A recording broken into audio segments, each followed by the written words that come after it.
Let's take a second and acknowledge violent crime. Violent crime is nothing new. However, in the United States, it skyrocketed during the George Floyd death, or killing, some may call it. The United States, unfortunately, set a precedent in majority of the cities to let criminals know that there is little consequences for violent crime. When criminals see that it's okay to burn down police stations, when criminals see that it's okay to basically harass the police, and a lot of times even kill the police and kill each other and hardly suffer any consequence, or when you do get caught doing a violent crime, you get released right back into the streets without even having to come up with money for bail.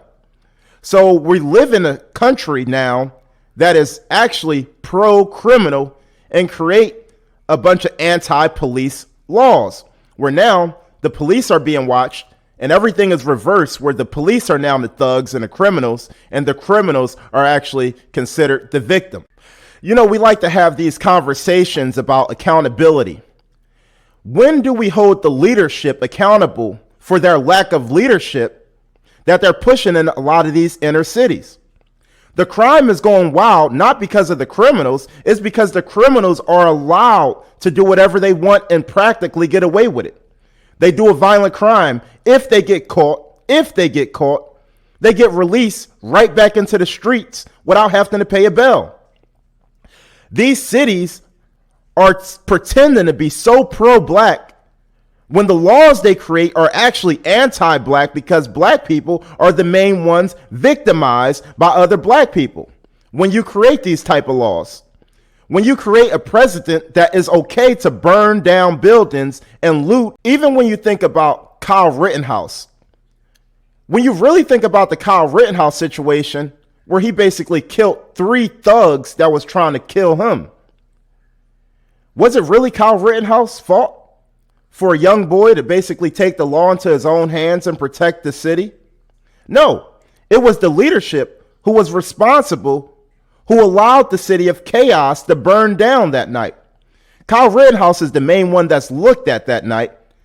But when you look at what was going on in the background, you see nothing but buildings being burnt down with a young 17-year-old trying to put out fires and help heal people who was wounded. Now, it was a city filled with chaos. And guess what? The police was literally told to stand down by their superiors. And their superiors are the government and the mayors. We need to hold these people criminally responsible.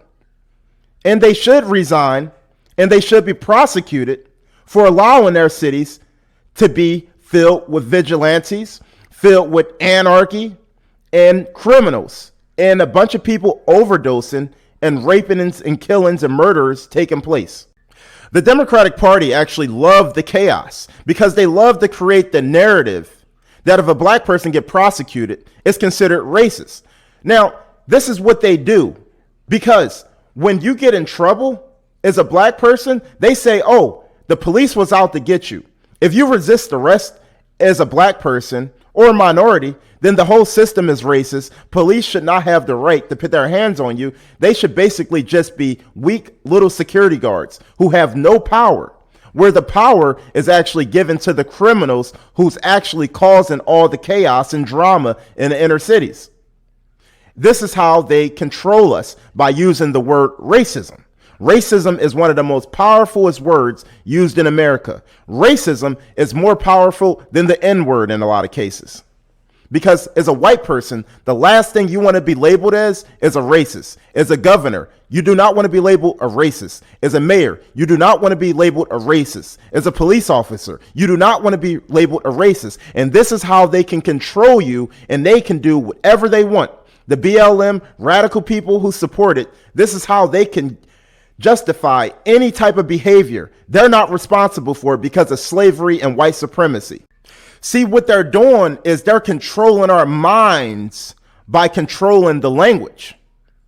They like to label white people who actually speak the truth and speak out against this, or make any sense, any rational sense about this, what's going on in this nation. They label that person as a racist or a white supremacist. Any black person who actually speak out against this and actually make any type of sense, they consider you a coon, an Uncle Tom, and discredit anything that you have to say that actually makes sense. Now, we got people like Alvin Bragg in New York. He's a district attorney, and he's very, very soft on crime to the point where you could actually commit armed robbery. You know, you walk up into a convenience store, rob the person at gunpoint, and then leave. And then if you do get caught, and that's a big if, you would basically just go to jail based off a misdemeanor. It's not considered a serious crime. This guy wants to basically legalize criminality. And we supposed to be okay with that because that's considered pro-black. Black people, you are completely brainwashed by the Democratic Party, pretending that they're in your favor, but they love to keep the cities filled with chaos. This is how they get reelected. And then they blame guns, gun violence, gun control, white supremacy. We need to sue gun manufacturers. After Pookie and Ray Ray robbed the convenience store at gunpoint, now it is the gun manufacturer's problem. If you get victimized or shot with a gun by Pookie or Ray Ray, guess what? You are eligible for a lawsuit against Smith & Wesson, against Glock. This is how retarded the leadership is. They create pro-criminal laws, and then they want to blame white supremacy when the criminals take advantage of the weak on crime laws. Now, the real kicker to all of this, studies show in 2020, 53% of the people who was being shot and doing the shooting was all black people. We live in a culture in America that denies there's a such thing as black on black violence. Although there are only 13% of the population, black people are doing majority of the violent crime. And majority of that is victimizing other black people. And even if you are white, the statistics show that you're more likely to be victimized by another black person than a white person.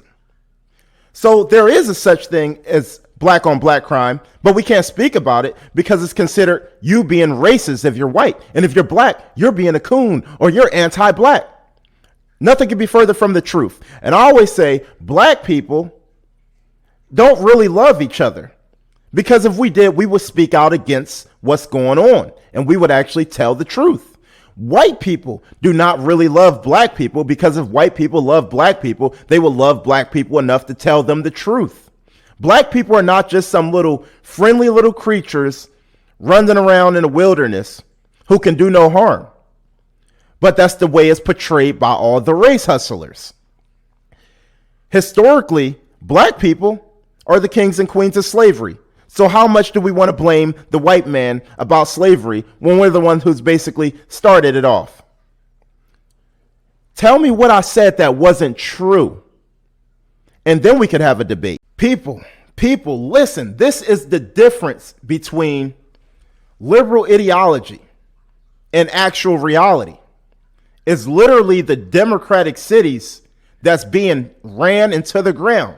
You can't blame racism and white Republicans, because the Republican Party, for the most part, don't have nothing to do with a lot of these inner cities that's ran into the ground.